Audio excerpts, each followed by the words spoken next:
She is calm, sharp, and never hesitant to stand firm. Tonight, Jasmine Crockett faces a challenge that tests her reasoning and composure more than ever before. Watch how she outthinks a confident opponent, turning every move back on him and showing once again why she remains one of the most capable voices in the room. The hall was lively long before anyone stepped onto the stage. People filled every seat, leaning forward as if the evening carried something unspoken. It wasn't a formal gala or a tense political showdown. It was something in the middle. A public debate event designed for open conversation. No scripts, no filters. That alone made the energy feel charged. Barron, tall and confident, walked in with the calmness of someone convinced he already knew how the night would unfold. His suit was crisp, his expression steady, and he gave the audience a polite nod while moving toward the front. He seemed relaxed, almost overly so, as if he expected to take command of the room without much effort. Across the hall, Jasmine Crockett entered quietly, almost unnoticed at first. She didn't push through the crowd or try to stand out. She moved with steady assurance, taking her seat as if the attention around her didn't affect her. But those who knew her understood one thing. Jasmine was not someone easily unsettled. For several minutes, the event continued smoothly. People asked questions, shared ideas, and the host welcomed each viewpoint. But beneath the normal rhythm, tension began to build, a subtle shift only a few sensed. Barron kept glancing toward Jasmine, studying her with a small smile that never quite reached his eyes. Then the moment arrived. The host opened the floor again, inviting anyone to speak on identity, respect, and public responsibility. Barron moved first, rising smoothly, as though he had been waiting for this exact opening. He walked toward the center of the stage with a confidence that drew the crowd's attention. His height, his controlled movements, everything about him naturally directed focus his way. He began discussing public conduct and how people should carry themselves. At first, his words seemed neutral. Nothing unusual, nothing pointed. People nodded politely, listening. But then his tone shifted just enough to be noticeable. It wasn't loud or dramatic. It was quiet, subtle, heard mainly by those paying close attention. He turned slightly toward Jasmine. Not fully, but enough for everyone to understand who he was referring to. With all the conversations we have about where people come from, he said smoothly, it's interesting how some people claim one thing while their appearance suggests a background they never acknowledge. The room paused. It wasn't an outright insult, but it carried a clear meaning. A very clear one. Barron continued. I've always believed people should be open about their roots, he added with a calm, almost harmless smile. Sometimes you can recognize things others try to hide. People shifted in their seats. Some glanced at Jasmine. Others looked at Barron with discomfort. Everyone understood what he was implying, even though he never said it directly. It was a subtle comment about her skin tone, a quiet remark framed as a casual observation, gentle enough for him to deny yet pointed enough to be felt. Jasmine didn't respond. No movement, no change in expression. She simply observed him. Her steady quietness made the moment sharper.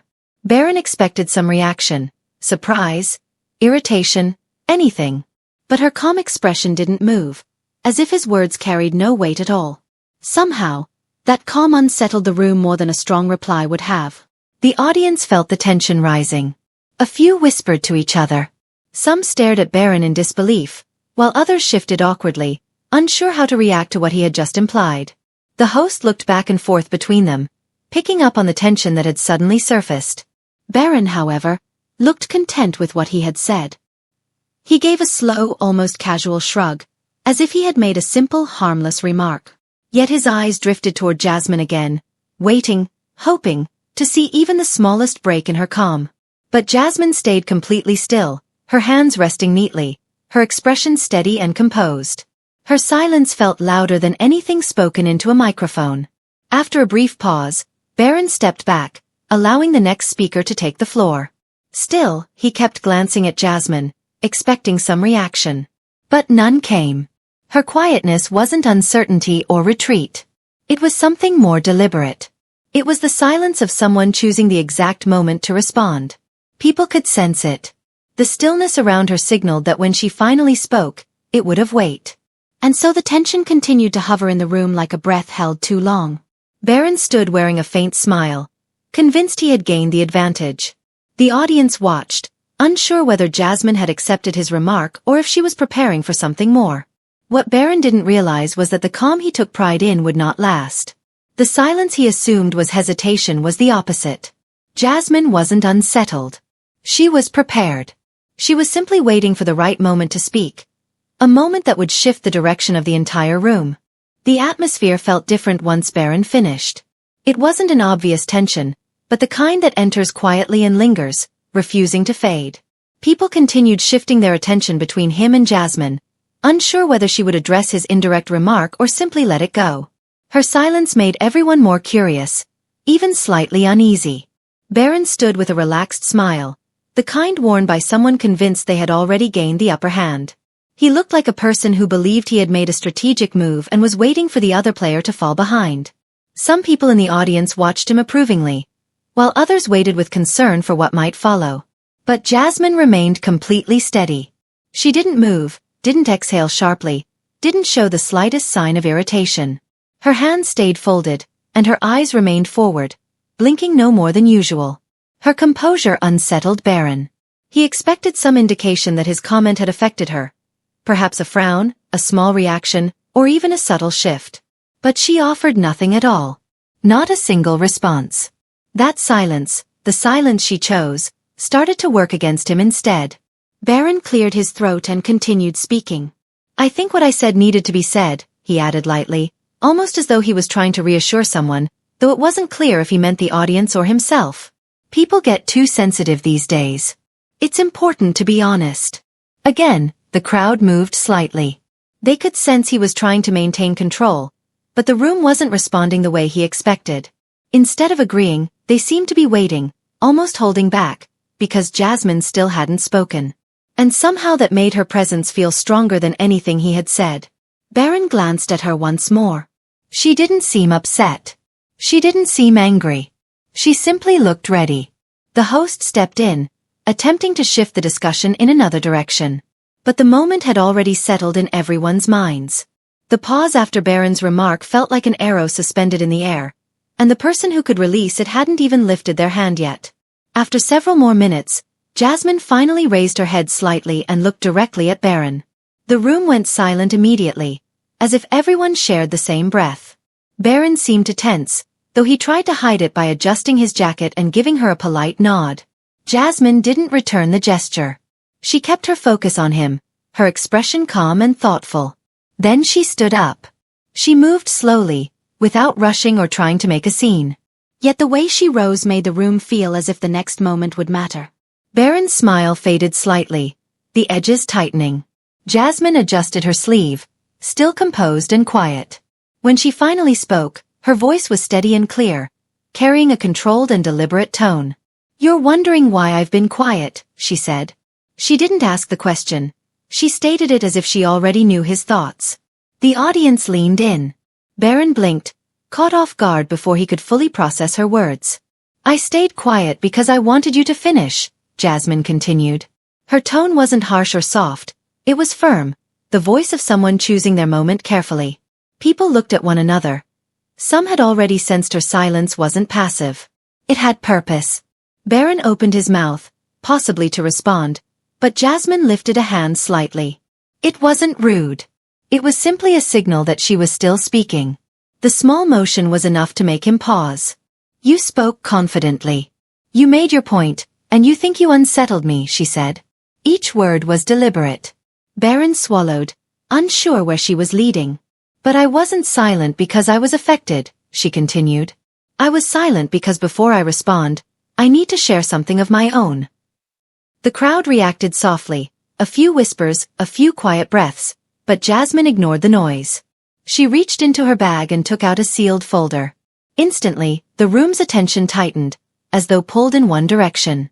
Barron's expression shifted. His eyes narrowed, then widened.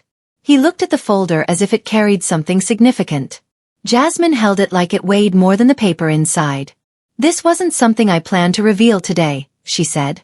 "I brought it only in case someone pushed me into a conversation I don't prefer." Her implication was clear, and the room absorbed it. Barron shifted. His earlier confidence, once smooth, now appeared forced. His fingers twitched slightly, exposing a nervousness he tried to hide. Jasmine looked directly at him, not with anger or pride, but with the quiet certainty of someone who understood her position. "You wanted to talk about identity," she said. "So let's discuss it fully." The energy in the room grew heavier. Every eye focused on the two of them. Barron swallowed again, now realizing her silence had never been hesitation. It had been a warning, a signal that when she finally responded, the discussion would shift. And that moment had arrived. The hall fell silent as Jasmine held the folder. It looked ordinary, only a few papers in a simple cover. But the way the audience stared at it made it feel like it held something far more significant. Even those seated in the last row sat still, their attention fixed on her. Barron's earlier certainty faded with each passing second she stood without rushing. He had believed he controlled the conversation, but now he watched her with growing unease, as if he understood too late that she had been approaching the discussion from another angle entirely.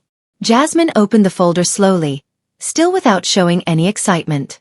Her expression stayed calm, almost too calm for the moment. The soft sound of the pages shifting made several audience members react, as though the sound itself held meaning. She lifted the first page. It wasn't dramatic, just lines, numbers, and official markings, but its simplicity only made the audience more curious. "Before you spoke earlier, I had no reason to bring this out," she said. "I hoped it wouldn't be necessary." Her voice stayed clear and steady, gentle even, but her words carried weight. Barron tightened his jaw, trying not to show a reaction, though the strain around his eyes was noticeable. "I knew that if anyone tried to make assumptions about me, about my background, my heritage, or my identity, I needed to be prepared," Jasmine said. "Not because I question who I am, but because some people use identity as a way to diminish others." The audience shifted again. A wave of agreement moved through the room, mixed with a quiet sense of anticipation. Barron's earlier comment now seemed insignificant compared to whatever Jasmine was preparing to reveal. She looked down at the page once more. "I hired a private investigator months ago," she said, "someone who specializes in ancestry documentation, genetic research, and long-term family tracing." It had not been inexpensive. It had not been easy. And the process had taken far longer than anyone initially expected. The crowd leaned in, pulled further into the developing tension. Barron swallowed tightly. For the first time, he didn't appear ready with a quick reply or a practiced smile. His posture grew stiff, as though he was preparing himself for something he preferred not to hear. Jasmine took a slow breath. "I didn't do this out of curiosity," she said. "I didn't do it to target anyone.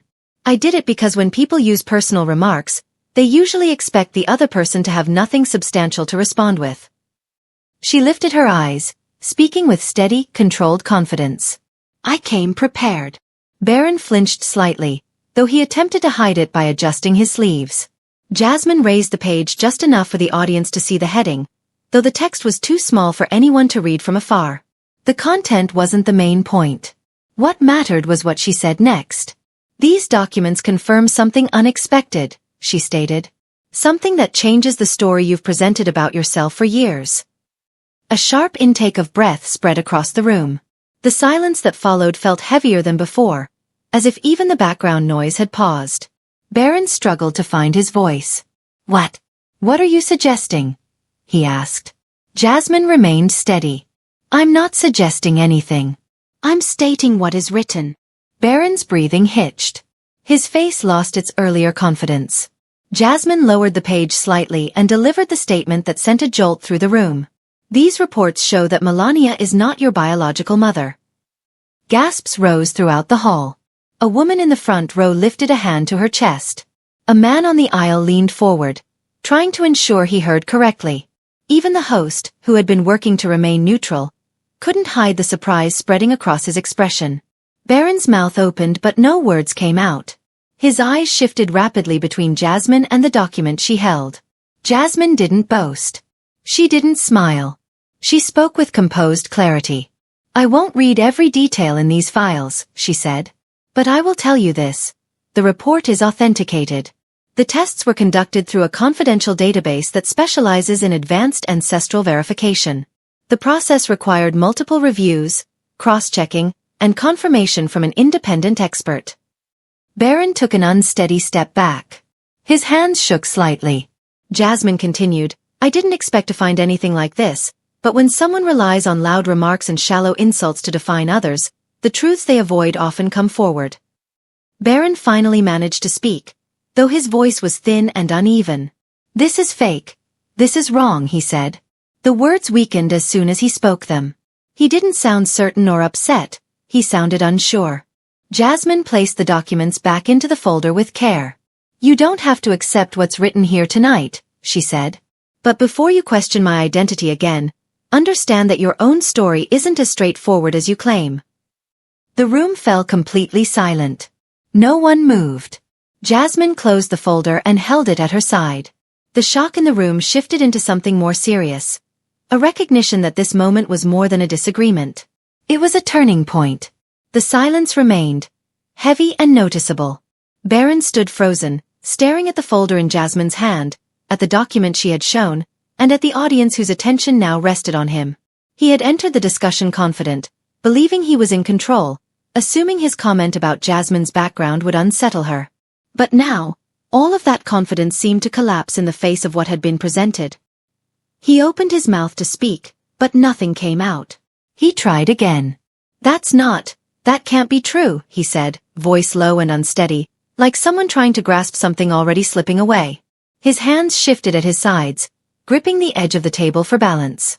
Even the composed expression he usually maintained, the one that made him appear secure, had faded into visible discomfort. Jasmine didn't respond immediately. She didn't need to. The moment itself was already speaking. Barron's scattered words, his hesitation, his loss of direction, everything revealed how the certainty he carried earlier had disappeared. He had tried to take control with a brief comment and a confident smile meant to unnerve her. But the situation had reversed completely. Now he stood unsettled and exposed. When Jasmine finally spoke, her voice was calm and clear. Before you try to challenge someone else's identity, you should understand your own. The words hit with precision. They were not an insult. They were a reminder. Barron realized with growing unease that the same tactic he attempted to use, questioning someone's background, had turned back onto him. He tried to recover to speak, but his sentences fell apart. I didn't mean, it's not you, he muttered, unable to form a coherent response. The audience watched with focused attention as the confident figure of Barron Trump, who had entered with the attitude of someone ready to challenge anyone, now appeared noticeably diminished before them. Jasmine took a slow step forward, her tone steady but clear. First, she said, make sure you understand your own parentage before questioning mine. The reaction was immediate. A wave of surprise moved through the audience, followed by complete silence. Her statement wasn't just a sharp response. It highlighted the contradiction in the situation in a way that was impossible to ignore. Barron had attempted to undermine her with a personal remark, but Jasmine countered with information so direct and so verifiable that his point lost all weight. She not only addressed his comment, she also revealed how unsteady his own position truly was.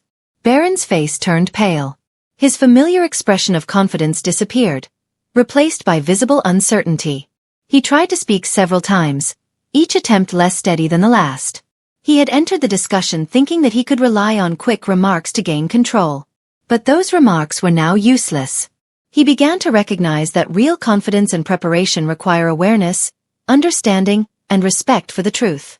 The audience sensed the change and leaned forward, trying to take in every moment. It wasn't only the content of her statement that stood out, it was how Jasmine delivered it.